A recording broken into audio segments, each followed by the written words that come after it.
Hello, my name's Laurel Papworth. I'm Metaverse consultant, and I thought what we would do today is explore PlayToday and Metaverse Golf.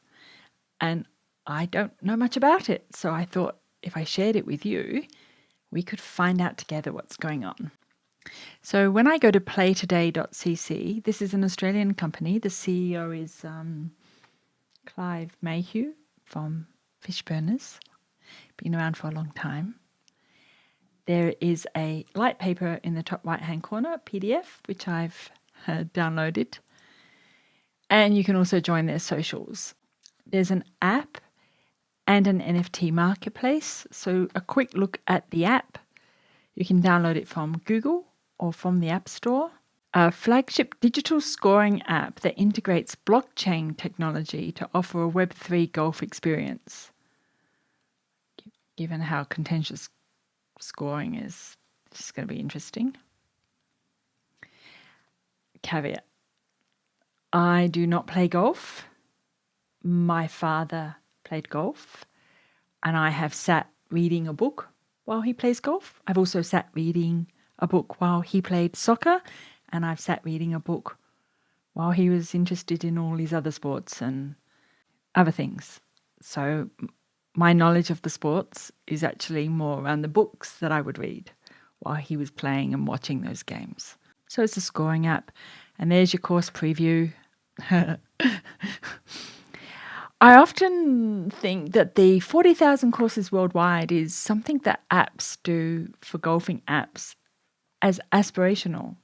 It's like, I'll never be able to go to Scotland and play, but I can look at the GPS and course on the app. Something like that. Leaderboards. So obviously a game has gamification built in. Well, we already knew that, but leaderboards are important for gamification, whether it is a game or not. Create a digital wallet in seconds.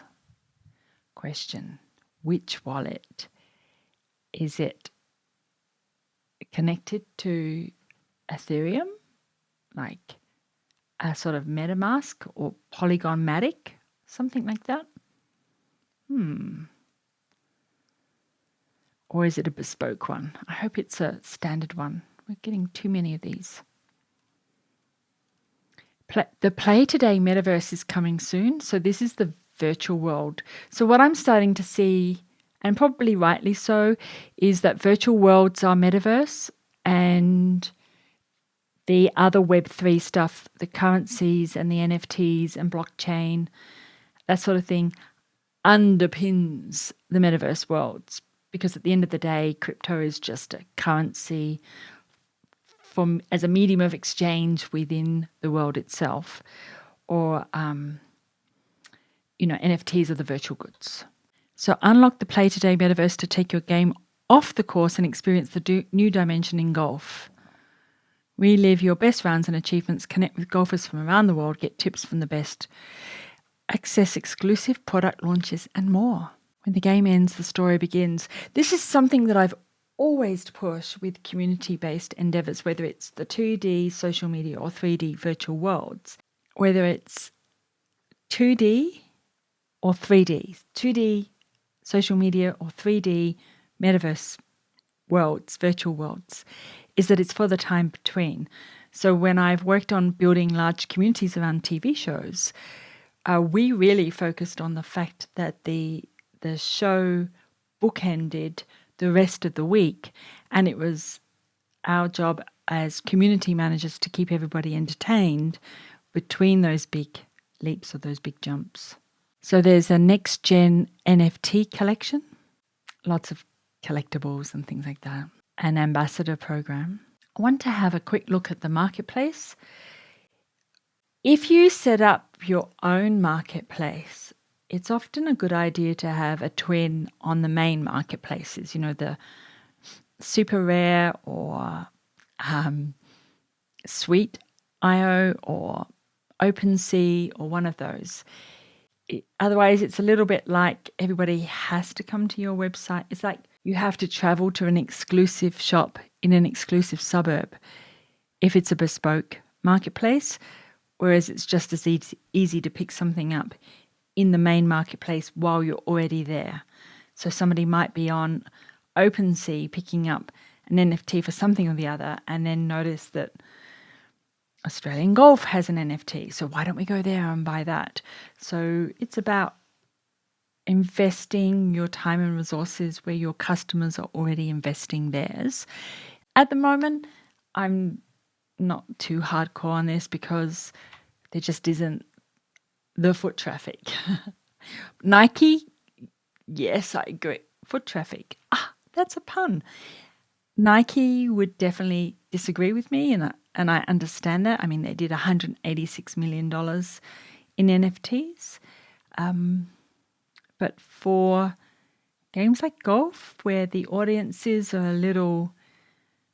It's so critical with metaverse marketing to look at the audiences, the core audiences and the psychographics, and understand how to invest your time and resources where that psychographic, that audience, that target audience is investing their time and resources. So the PlayToday company was actually set up by Mark and Michael Dries, and they have a software and application design agency called Merck, and have been doing augmented and virtual reality projects for Cadbury's and Telco, Oppo, and for the New South Wales government. And Clive Mayhew got involved because that's what Clive does as a techpreneur, fish burners, and he threw in $1.2 million seed investment, and he plays golf. So I think if people invest in what they're passionate about, they have a better understanding of what would work.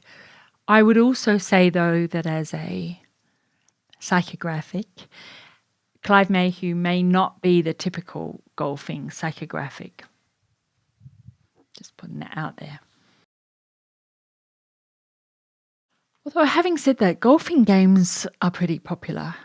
And I always think if there's a digital game that's popular, then the metaverse, which will socialize the game and add in virtual goods and a marketplace, peer-to-peer marketplace and things like that, may very well work as well. All right, so that looks fairly interesting. I'll keep an eye on it. The metaverse hasn't actually launched yet, so I'm preemptive here. I do want to document the metaverse and organizations and sectors that are coming into the metaverse from now until it's fully fledged. So there's a lot of investment, a lot of things happening, and this is our opportunity to stay ahead of the game. John Rice wrote an interesting article on the spiritual purpose behind golf. And initially I thought, he's pushing it a bit. But then as I read through, I realized that in anything that we have commitment to, maybe to extreme, definitely there are some extreme golfers out there,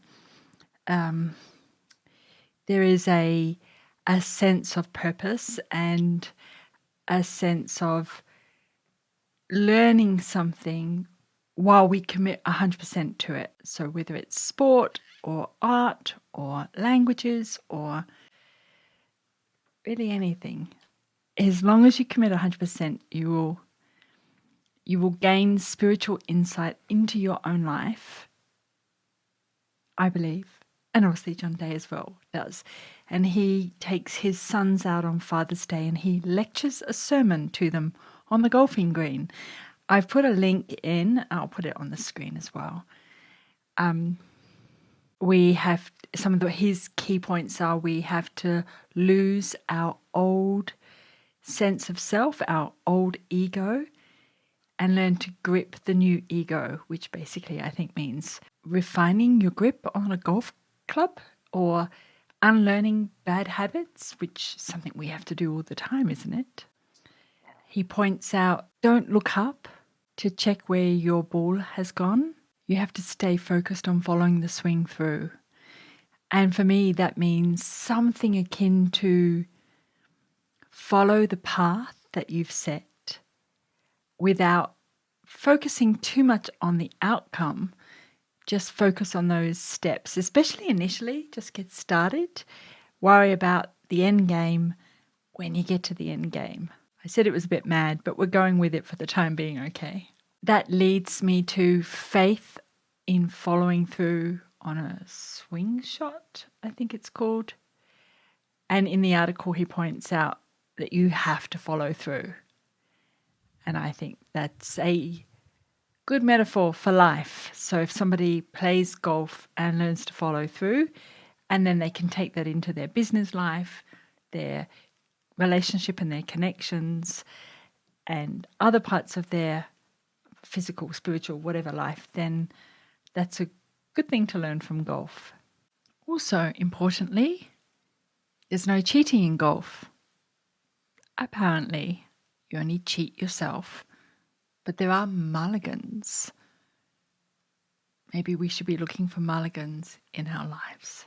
Anyway, there's more there, but probably the one that's most useful for golfers is how to deal with frustrations. And I would say that's a lesson not always well learned or retained by golfers, or indeed anyone who is consistently week in, week out trying to do something to improve their game, whatever that game is.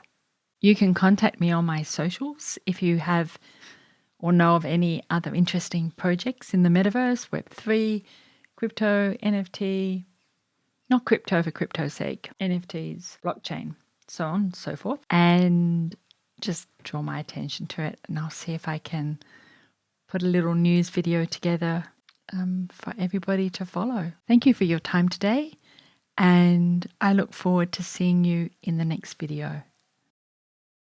I would just say, as a psychographic, Clive Mayhew may not be the typical current Web3 aficionado. I get to use that word again because I used it in the last video, but probably not appropriately. Now it is.